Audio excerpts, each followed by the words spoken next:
ओम शांति।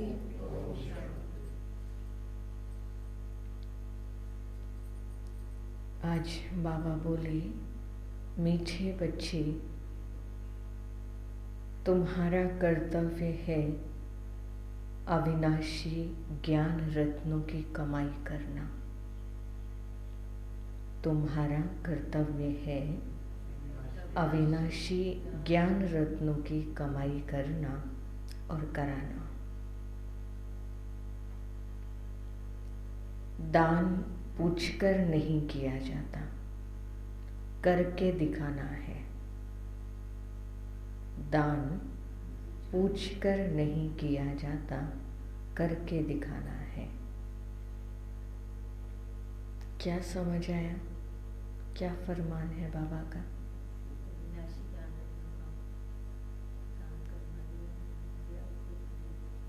पूछकर नहीं करना कि इच्छा है। जैसे दान करते ना, दान करते हैं, उसका महत्व ज्यादा है। बाबा कहते दानी जो होते हैं वो पूछकर दान थोड़ी करते हैं, वो तो दान करते रहते हैं, करते रहते। प्रश्न पूछ रहे हैं बाबा, बाप की दिल में कौन सी शुभ आश सदा रहती है? बाप की दिल में कौन सी शुभ आश सदा रहती है? किस बात में बाप आप समान बनाना चाहते हैं? एक प्रश्न में ही दो प्रश्न हैं। किस बात में बाप आप समान बनाना चाहते हैं? उत्तर है बाबा का, बाप की दिल में सदा ही बच्चों को सुख देने की आश रहती है। बाप की दिल में सदा ही बच्चों को सुख देने की आश रहती है। बेहद के बाप को कभी भी विकल्प व बुरा कर्म करने का संकल्प, बेहद के बाप को कभी भी विकल्प व बुरा कर्म करने का संकल्प, दुख देने का संकल्प नहीं आ सकता। बेहद के बाप को कभी भी विकल्प व बुरा संकल्प, बुरा कर्म करने का संकल्प या फिर कहीं दुख देने का संकल्प नहीं आ सकता। क्यों नहीं आ सकता? क्योंकि वह है सुखदाता, सबको सुख देने वाला है। तो फिर वो दुख कैसे दे सकता है? बाबा कहते बाबा को तो संकल्प भी नहीं आ सकता। दुनिया में तो कह देते हैं सुख दुख भगवान देता है, परंतु बाबा को तो संकल्प भी नहीं आ सकता। इसी बात में बाप अपने बच्चों को आप समान बनाना चाहते हैं। जैसे बाबा को संकल्प भी नहीं आ सकता किसी को दुख देने का, बाबा कहते मेरे बच्चे भी मेरे जैसे बन जाए। बाबा कहते मीठे बच्चे, जांच करो, खुद की चेकिंग करनी है। जांच करो मेरे अंदर सदा शुद्ध संकल्प रहते हैं।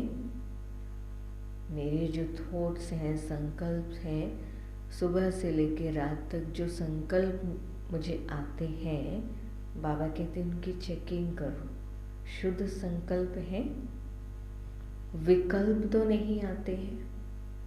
ये आज का होमवर्क है बाबा का कि बाबा को फिर समाचार देना। बाबा ने पूछा ना, बाबा ने प्रश्न पूछा है कि अपनी जांच करके बाबा को बताना है कि सदा शुद्ध संकल्प रहते हैं व विकल्प तो नहीं आते हैं। गीत है, मुखड़ा देख ले प्राणी। ओम शांति। भगवानुवाच, यह किसने कहा मुखड़ा देख ले हे प्राणी?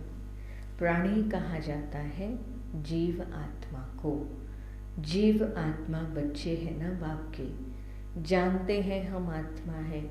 इस समय हमारी आत्मा का बाप परमपिता परमात्मा है। जीव जो शरीर है उनका बाप भी अब प्रजापिता ब्रह्मा है। आत्मा का बाप परमपिता परमात्मा है और शरीर, इस समय हम शरीर में हैं तो शरीर का पिता प्रजापिता ब्रह्मा है। हम बाप दादा की औलाद हैं। बाप बैठ जीव आत्माओं को समझाते हैं, हे बच्चे अपने दिल दर्पण में जांच करो कि कितना % हम पुण्य आत्मा बने हैं। अपनी चेकिंग करनी है कि कितना हम पुण्य कर्म करते हैं, कितना हम पुण्य करते हैं। मनुष्य तो इन बातों को नहीं समझते कि दान पुण्य अविनाशी ज्ञान रत्नों का करना है। क्या कह रहे हैं बाबा कि दुनिया में मनुष्य नहीं समझते कि कौन से दान की बाबा बात कर रहे हैं। यह भी अभी बुद्धि में आया है कि हमारा बाप, टीचर, गुरु सब कुछ वह एक ही बाप है, बेहद का बाप है। देह अभिमान टूट पड़ता है। उस बेहद के बाप को हमने आधा कल्प याद किया। याद करना भक्ति मार्ग से शुरू होता है। भगत भगवान को याद करते हैं, समझते भी हैं भगवान एक है। हम आत्माओं का बाप वह निराकार है। साकार बाप तो जानवर आदि सबका है। बाकी यह है बाबा हमारा वही परम धाम निवासी सच्चा बाबा, साकार बाप तो बाकी यह बाबा हमारा वही परम धाम निवासी सच्चा बाबा है। हमको सच्चा बनाने वाला है। इंद्रजीत भाई जी पानी देना था। पुण्य आत्माएं हैं सभी सचखंड में रहने वाली। तुम जानते हो जितना बाप के साथ हम सच्चे रहेंगे। इम्पोर्टेंट लाइन है, आप चाहे तो लिख भी सकते हैं। बाबा ने कहा तुम जानते हो जितना बाप के साथ हम सच्चे रहेंगे उतना बाप के सचखंड में हमको उच्च पद मिलेगा। क्या बोला बाबा ने?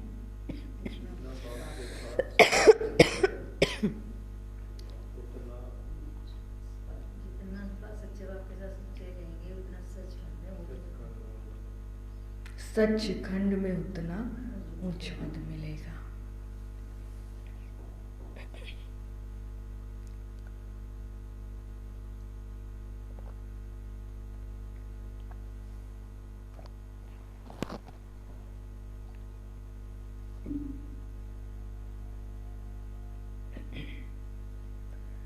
बाबा कहते इसके लिए रेस है।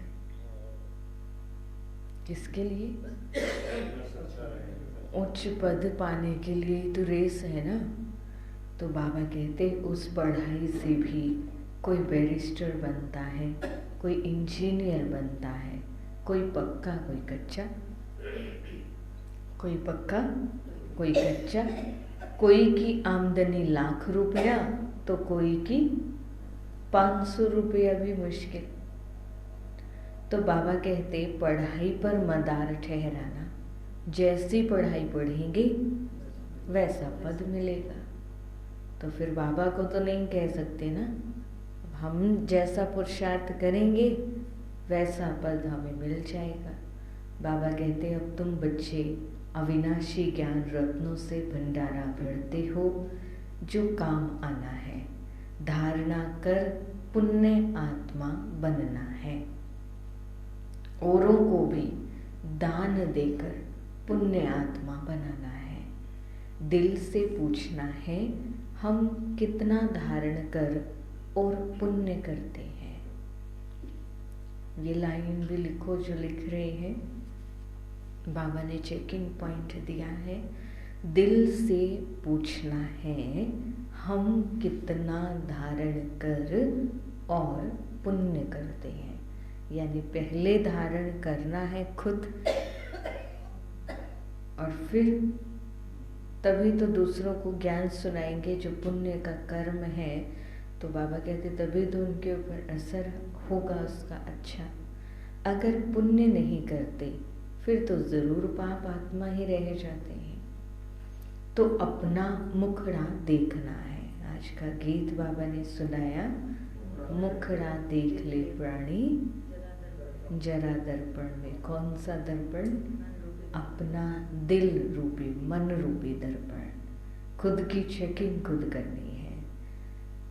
पिछाड़ी में बैठने वाले को तो मास्टर भी जानता है, बाप भी जानता है, रजिस्टर से पता लग जाता है।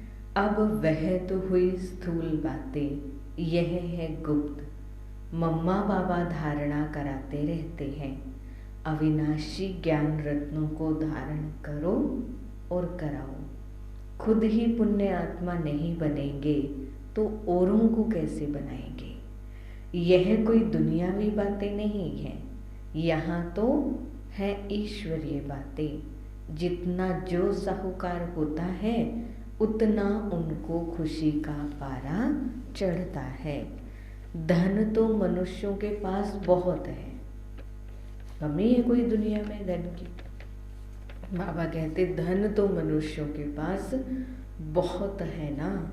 अखबार में भी डालते हैं इस समय फलाना सबसे साहूकार है। नंबरवार तो होते ही है ना। यहाँ तो विनाशी धन की बात नहीं है।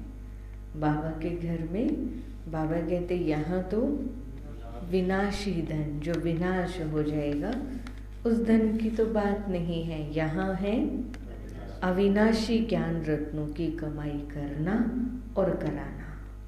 अब इसमें सबसे धनवान कौन है वो चेक करना खुद। इसमें पूछने की बात नहीं रहती, पूछकर दान नहीं किया जाता, करके दिखाना है। बाबा कहते हैं दिल दर्पण में देखो हम कितने पुण्य आत्मा बने हैं। हम सब नंबर 1 पाप आत्मा थे, पुण्य आत्मा भी नंबर 1 थे। अब फिर ज्ञान का तीसरा नेत्र मिला है, पुण्य आत्मा बन रहे हैं। अब जितना जितना यह ज्ञान धन इकट्ठा करते हैं उतना साहूकार बनते हैं। अब आप सोच लो कि कितना साहूकार बनना चाहते हो, कितना बनना चाहते हो? लक्ष्मी नारायण जैसा धनवान बनना चाहते हो, या फिर प्रजा जैसा, या फिर प्रजा में भी आगे दास दासियां भी होंगी। तो कितना धनवान बनना है उसी के अनुसार अपना पुरुषार्थ करना शुरू कर दो। ठीक है ना? बाबा कहते उस विनाशी धन से हम बेघर बनते हैं और इस अविनाशी धन से हम साहूकार बनते हैं। अदली बदली करते हैं, तन मन धन सब कुछ हम बाबा को दे देते हैं। बाबा फिर हमको ज्ञान रतन देते हैं जिससे हमको तन मन धन सब कुछ नया मिलता है। वहाँ माया होती नहीं जो कोई का मन भटके। यहाँ तो मन माया के वश है। मन सबसे जास्ती हैरान करने वाला है। योग नहीं है तो मन शैतान बन जाता है। बाबा के साथ नहीं जुड़ा हुआ, डेली दिनचर्या के जो हमारे कार्य हैं अगर उनसे नहीं जुड़ा हुआ तो कहीं ना कहीं तो जुड़ा हुआ है ना। तो फिर कहाँ जुड़ा हुआ होगा वो खुद सोचो। सोचना नहीं है केवल, उसको रोकना भी है। चेकिंग, जिसको बाबा कहते चेकिंग करके चेंज करना है।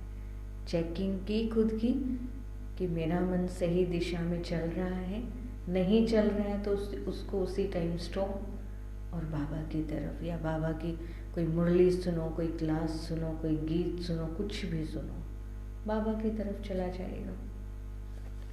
तो बाबा कहते योग नहीं है तो मन शैतान बन जाता है। देखना है हम बाबा से कितना धन लेकर और फिर दान करते हैं। मम्मा बाबा भी तो तुम्हारे जैसे मनुष्य ही है ना, कान से सुनते हैं। निराकार बाबा इन ऑर्गन्स से बोलते हैं। निराकार आत्माओं को अपना अपना शरीर है। यह है पुराना कलयुगी शरीर जो दुख देता रहता है। बच्चे जानते हैं बाप आकर हमको सदा सुखी बनाते हैं। बाप मिला है तो अंदर खुशी से तालियां बजती रहती हैं, तब बाहर में भी बजती हैं। अंदर से खुश होंगे कि हमें भगवान मिला है, तो बाबा कहते अंदर खुशी होगी तो वो बाहर भी दिखाई देगी। ऐसा तो नहीं है ना कि नहीं है तो हम खुश पर दिख नहीं रहे।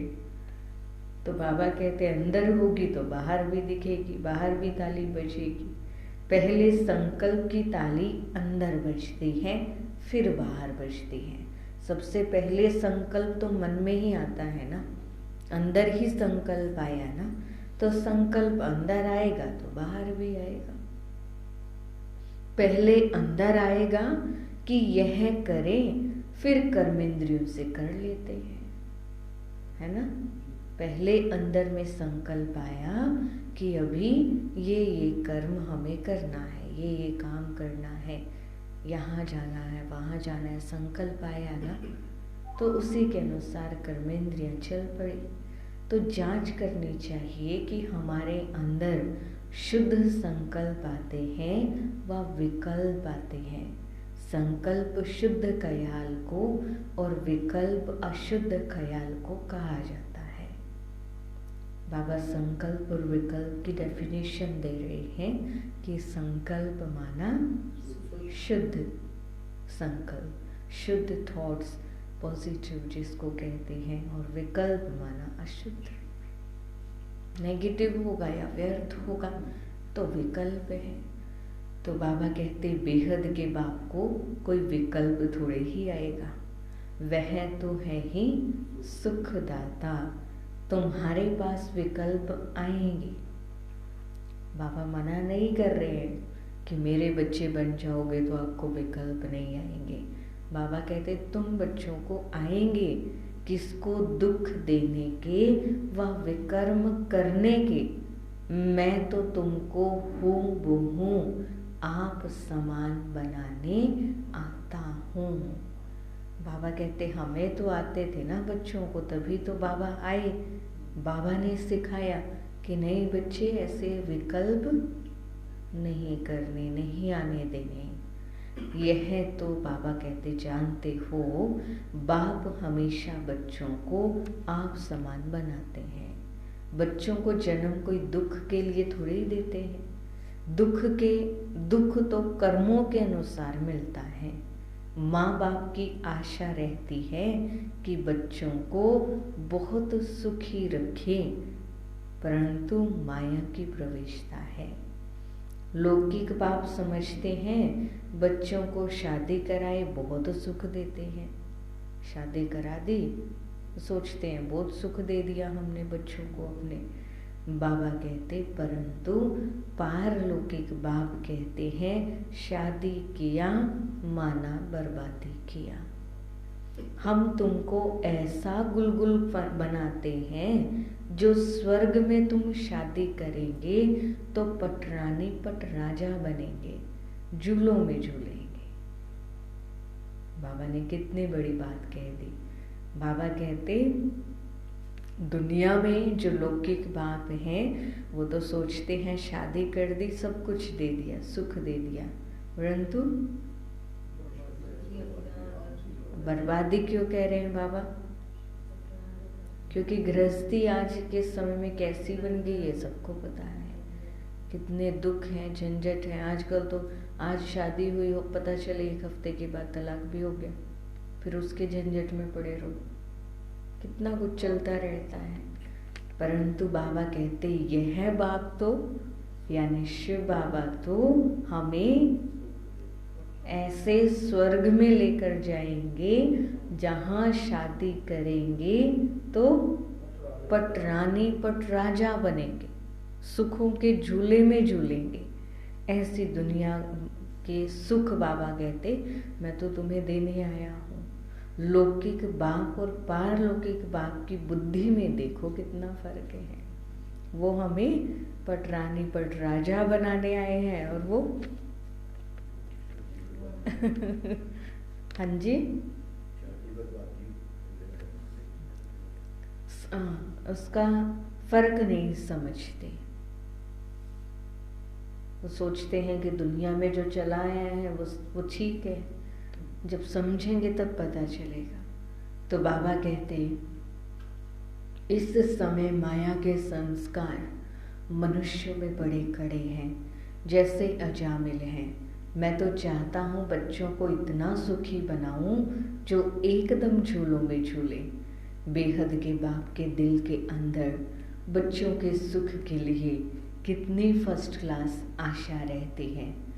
बच्चों को माँ बाप पैदा करते हैं तो माँ बाप को ही फिर सुखी बनाना है।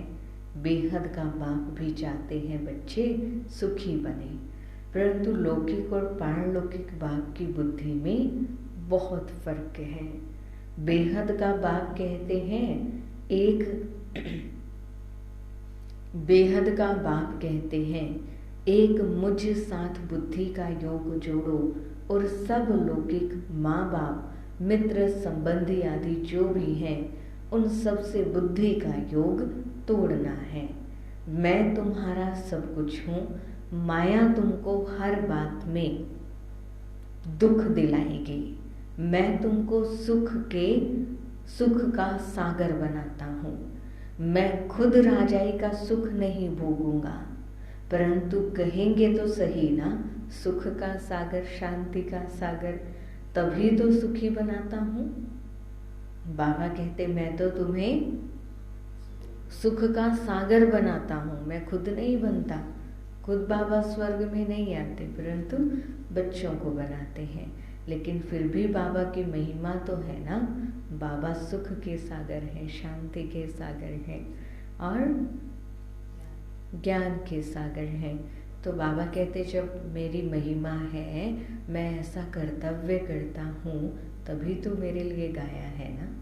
कितना अच्छी रीति समझाते हैं और कोई समझा ना सके। भारत में ही गाते हैं त्वमेव माताश्च पिता त्वमेव बंधु च सखा त्वमेव। यह महिमा कहाँ से आई जो गाते रहते हैं। बाबा कहते मुझ एक द्वारा तुमको सब सुख मिलते हैं, इसीलिए तुमको कहते हैं और संग तोड़ो। बाबा कहते ये जो महिमा अभी सुनाई कि तुम ही हमारी माता हो, पिता हो, बंधु हो, सखा हो, भाई हो, बहन हो, सब कुछ, सारे नाते हमारे, सारे संबंध हमारे एक बाबा से हैं। क्यों ये महिमा गाई? क्योंकि बाबा कहते मैंने सब संबंधों का सुख अपने बच्चों को दिया है। इसलिए बाबा कहते हैं कि और सबसे नाता तोड़ दो, क्योंकि एक बाबा से ही सारे संबंध है, एक बाबा ही संसार है, बाबा ही दुनिया है। तो संसार में सब कुछ आ गया। क्यों जसवीर भाई जी, आ गया ना। तो बाबा कहते देह सहित जो भी तुम्हारे संबंधी आदि है सबको भूलो, अपने को देही अभिमानी समझो। बाबा कितना गुलगुल बनाते हैं, कहते हैं मेरा ही सुनो, मेरे साथ योग लगाओ। जैसे मैं ज्ञान का सागर हूँ, सारी रचना को जानता हूँ, ऐसे तुम्हारी बुद्धि में भी यह सृष्टि का चक्र फिरता है। माता पिता कब बच्चों को दुख नहीं देते, दुख के लिए रचना नहीं रचते। बाबा कहते हैं बीती सुबीती।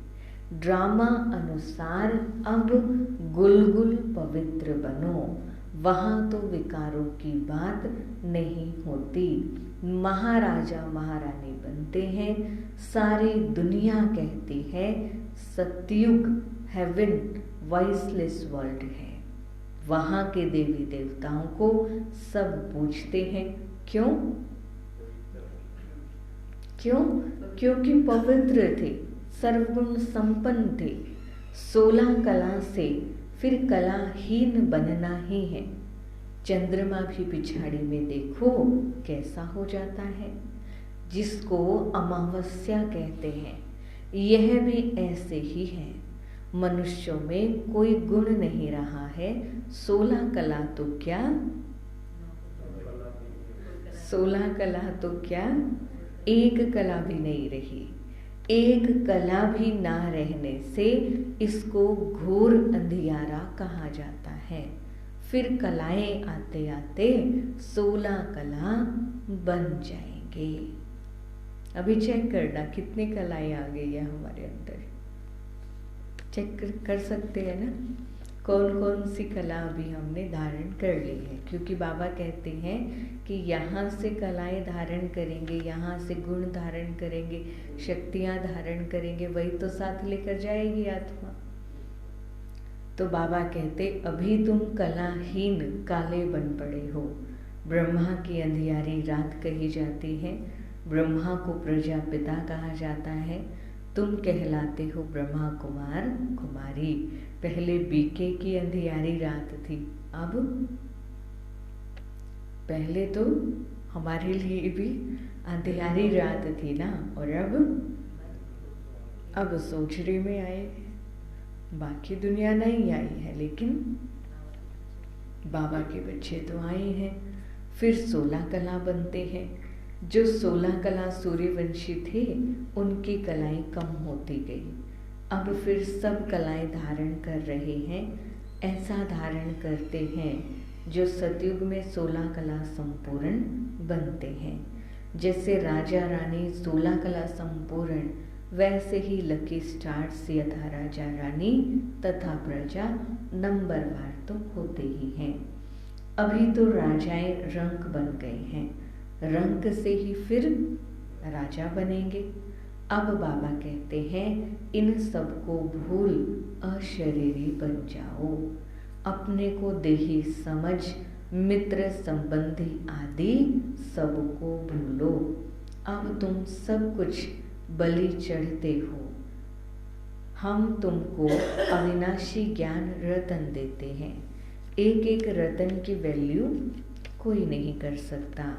बाबा रूप बसंत की भी कहानी सुनाते हैं, जिनके मुख से रतन निकलते थे।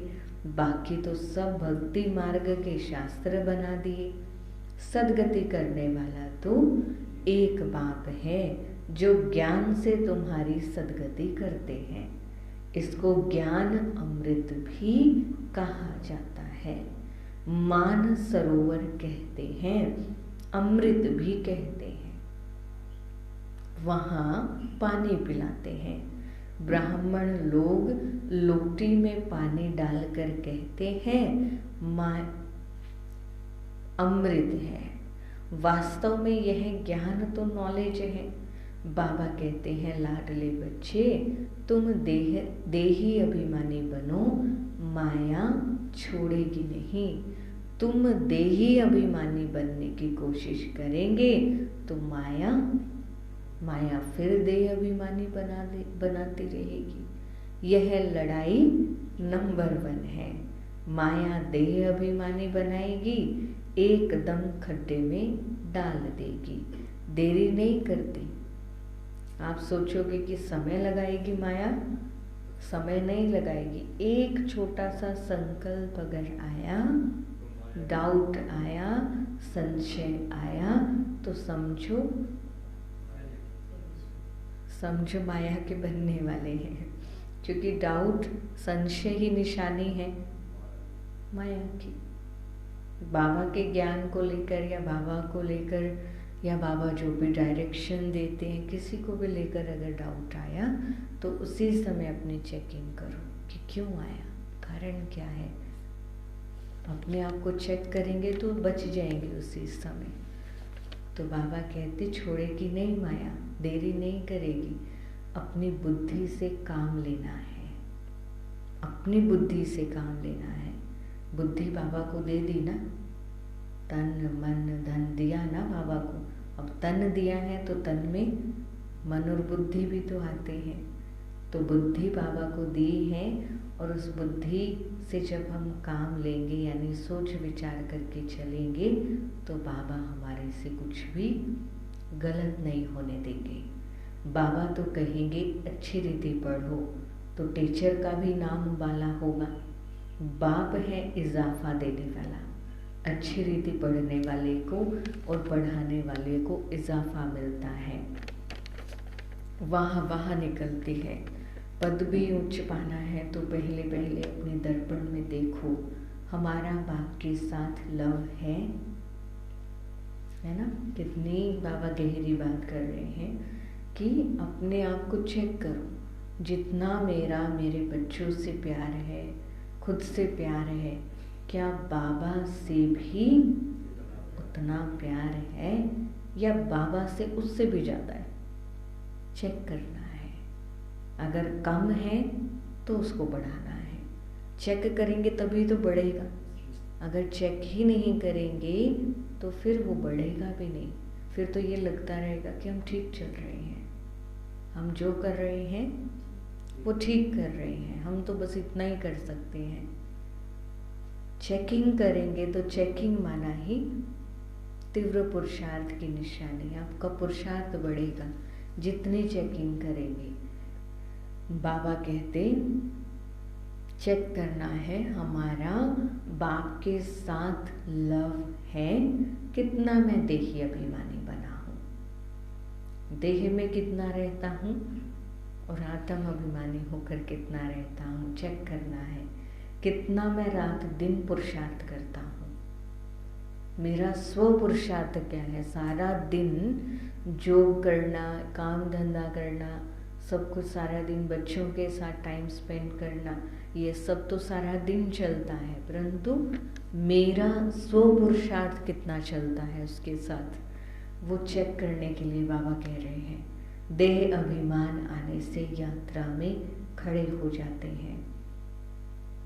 जहाँ जरा सा भी देह अभिमान आया कि मैं तो ठीक था, मैं तो सही चल रहा था, फिर मुझे ऐसे क्यों बोल दिया, अभिमान आया, फिर जो यात्रा चल रही थी ना बाबा के पास जाने की, वो रुक जाएगी। तो बाबा कहते बाप को याद करना भूल जाता है तो और ही 2 कदम पीछे हट जाते हैं, फिर आगे जाएंगे, जा ही नहीं सकते, माया जाने ही नहीं देगी। एक तरफ फायदा है तो दूसरी तरफ नुकसान भी है। देही अभिमानी बनते तो खाता बढ़ता जाता है, माया कहाँ ना कहाँ घाटा डाल देती है।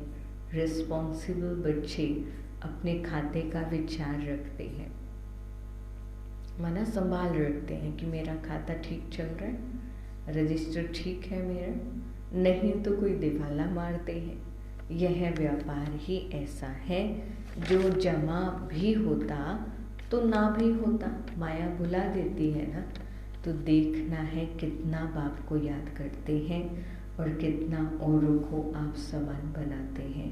व्यापारी तो सब हिसाब रखते हैं, नहीं तो व्यापारी नहीं अनाड़ी है। जो हिसाब ही ना रखे कि मुझे कितना फ़ायदा हो रहा है, कितना नुकसान हो रहा है, तो बाबा कहते फिर तो वो अनाड़ी है। कोई तो बहुतों को सुख देते हैं। बच्चे बाबा को लिखते भी हैं कि फलाने ने ऐसा तीर मारा जो मैं पाप आत्मा से पुण्य आत्मा बन गया। कोई लिखते हैं बाबा को कि कितने सबके अनुभव हैं अपने अपने, तो ऐसा तीर लगा जो मैं पाप आत्मा से पुण्य आत्मा बन गया। उन पर बलिहार जाते हैं। साथ में शरीर निर्वाह अर्थ कर्म भी करना है। गृहस्थ व्यवहार में रहते बाप से भी व्यापार करना है। योग बल से पापों को भस्म करना है, औरों को पुण्य आत्मा बनाना है। यह है सारा बुद्धि का काम। बुद्धि सालिम तब बनती है जब बाप को याद करते हैं, नहीं तो देह अभिमान में मित्र संबंधी ही याद आएंगे। माना भाव क्या है बाबा का कि जितनी ये देह याद रहेगी उतना देह से संबंधित चीजें याद रहेगी, चाहे वो संबंधी है, चाहे वो वस्तु है, वैभव है। जितना देह याद रहेगी उतना बाबा कहते फिर संबंधी याद आएंगे। माया छोड़ती नहीं है, और जैसे ही आत्मा याद आई ऑटोमेटिकली बाबा के साथ जुड़ जाते हैं। तो अब आपको ये विचार करना है, खुद के ऊपर मेहनत करनी है। जो बाबा ने कहा कि अपने आप की चेकिंग करनी है कि मैं कितना समय देही अभिमानी होकर रहता हूँ या देह अभिमान में रहता हूँ, चेकिंग करनी है। शिव बाबा की मत पर चलते चलते श्रीमत को भी लात मार देते हैं, फिर पद भ्रष्ट बन जाता है। अच्छे अच्छे बच्चे तो सबके दिल पर चढ़ते हैं, नाम भी वाला करते हैं। पांडव सेना में कौन कौन महारथी हैं और कौन कौन उस सेना में महारथी हैं, तुम दोनों सेनाओं को जानते हो ना। यह सभी समझने की बातें हैं। कोई बिरले ही श्रीमत पर चलते हैं, श्रीमत पर ना चलने के कारण बाप का नाम बदनाम करते हैं, अर्थात लात मारते रहते हैं। यह है सत्य का संग। एक दो को आप समान बनाए स्वर्ग का मालिक बनाते हैं। माया इतना पाप आत्मा बना देती है जो बाप को भी फारकती दे देते हैं। बाबा कहते माया इतना पाप आत्मा बना देती है कि जो इतने 5000 वर्ष के बाद, पूरे कल्प के बाद मिले हुए बाबा को भी छुड़वा देती है। भक्ति मार्ग में सब सजनियां हैं, फिर बाप के रूप में भी अभी तुम बच्चे बने हो, फिर सजनी भी हो, तो सजनी को साजन की कितनी याद रहनी चाहिए। सजनी को साजन की कितनी याद रहनी चाहिए, भूलना ही नहीं चाहिए। अच्छा, मीठे मीठे सिकिल दे बच्चों प्रति माता पिता बाप दादा का याद प्यार और गुड मॉर्निंग। रूहानी बाप की रूहानी बच्चों को नमस्ते। हम रूहानी बच्चों की रूहानी बाप दादा को दिल व जान सिख व प्रेम से नमस्ते नमस्ते नमस्ते जी। धारणा के लिए मुख्य सार है, रूप बसंत बन मुख से ज्ञान रतन निकालने हैं। रूप बसंत बन मुख से ज्ञान रतन निकालने हैं। योग से अपनी बुद्धि को सालिम बनाना है।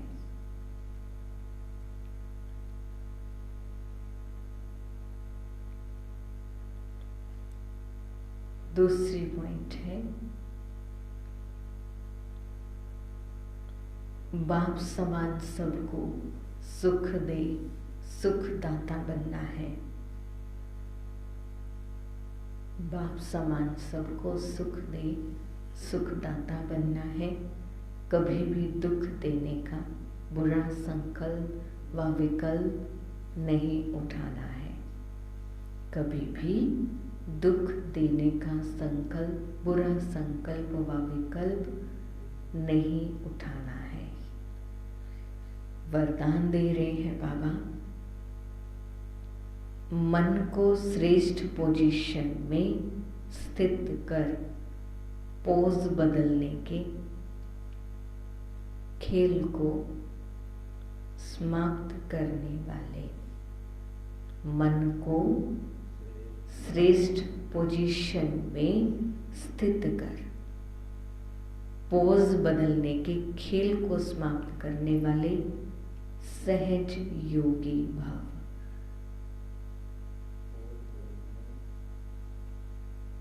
के खेल को समाप्त करने वाले सहज योगी भाव। बाबा कहते, क्या वरदान दिया बाबा ने आज, सहज योगी भाव का। कैसे बनेंगे सहज योगी? जब मन की पोजीशन श्रेष्ठ होगी। बार बार पोज जो बदलते रहते हैं वैसा नहीं, उस खेल को बाबा कहते हैं ख़त्म करना है। और बाबा आगे बहुत अच्छे से एक्सप्लेन कर रहे हैं, जैसे मन की पोजीशन होती है वह चेहरे के पोज से दिखाई देती है। कई बच्चे कभी कभी बोझ उठाकर मोटे बन जाते हैं। सिर के ऊपर बोझ रखा हो तो शक्ल कैसी हो जाएगी।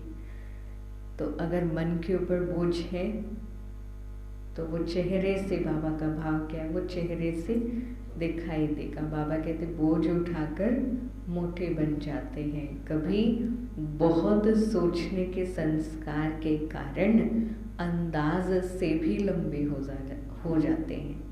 मतलब जहाँ तक हम आइडिया भी नहीं लगा सकते इतने लंबे हो जाते हैं। और कभी दिल शिकस्त होने के कारण अपने को बहुत छोटा देखते हैं। दिल शिकस्त हो जाते हैं तो अपने को बहुत छोटा देखते हैं। तो अपने ऐसे पोज साक्षी होकर देखो। ये जो पोज बनाते हैं हम दिन भर में, बाबा कहते हैं इनको साक्षी होकर देखो। और मन की श्रेष्ठ पोजीशन में स्थित हो। ऐसे भिन्न भिन्न पोज परिवर्तन करो, तब कहेंगे सहज योगी। बाबा कहते हैं इन भिन्न भिन्न जो प्रकार के पोज हम बनाते हैं, अब इनको परिवर्तन करना है। सिर्फ और सिर्फ बाबा कहते मन की इतनी श्रेष्ठ पोजीशन हो, चेहरे से भी पोज बहुत अच्छा दिखे, तब कहेंगे सहज योगी। स्लोगन है खुशियों के खान की अधिकारी आत्मा। खुशियों के खान की अधिकारी आत्मा सदा खुशी में रहती और खुशी बांटती है। अब कोई जोहरी है, कोई सुनार है, और अगर उसके पास वो चीज़ें ना हो तो क्या कहेंगे फिर, ये कैसा जोहरी, इसके खुद के पास तो कोई जेवर नहीं, उसने डाला हुआ कुछ भी, एक सिर्फ समझाने के लिए। ऐसे ही बाबा कहते, बाबा ने तो हमें खुशियों की खान दे दी है, उसके अधिकारी हैं हम, और फिर भी अगर खुश नहीं रहेंगे तो फिर क्या कहेंगे। इसलिए बाबा कहते सदा खुशी में रहना है और खुशी बांटनी है। अभी सभी सेवा करेंगे थोड़ी देर। कल वीरवार है तो साफ सफाई सारी करके समेट के फिर जाएंगे। ओम शांति।